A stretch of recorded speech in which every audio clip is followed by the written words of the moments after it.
ایک بادشاہ گزرا ہے جس کا نام تھا فرعون. فرعون کے لقب سے مشہور تھا فرعون. اور کہتا کیا تھا؟ انا ربکم الاعلی، میں سب سے بڑا خدا ہوں.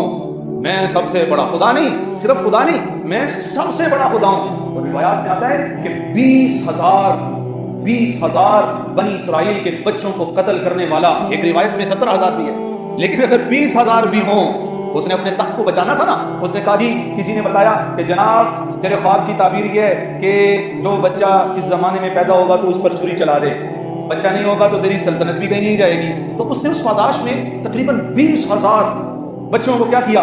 لقمہ اجل بنایا. تو پھر اللہ نے کیا کیا؟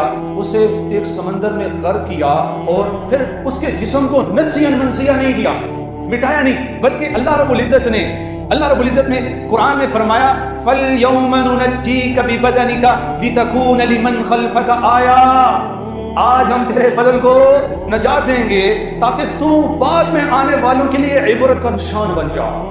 آج بھی اس کی لاش مصر کے جو ہے نا مصر میں موجود ہے، اور وہ لوگوں کے لیے عبرت کا نشان ہے. کیا کچھ تھا اور کیا کچھ دعوے کرتا تھا، لیکن آج ایسے مٹا ہے، ایسے ختم ہوا ہے کہ بھئی کوئی نام لینے والا نہیں. اور اگر کوئی نام لیتا ہے تو اس کے اوپر لعنتیں بھیجتا ہے، اس کو لعن تان کرتا ہے کہ کیسا بدبخت تھا، کیسا منحوس بادشاہت والا.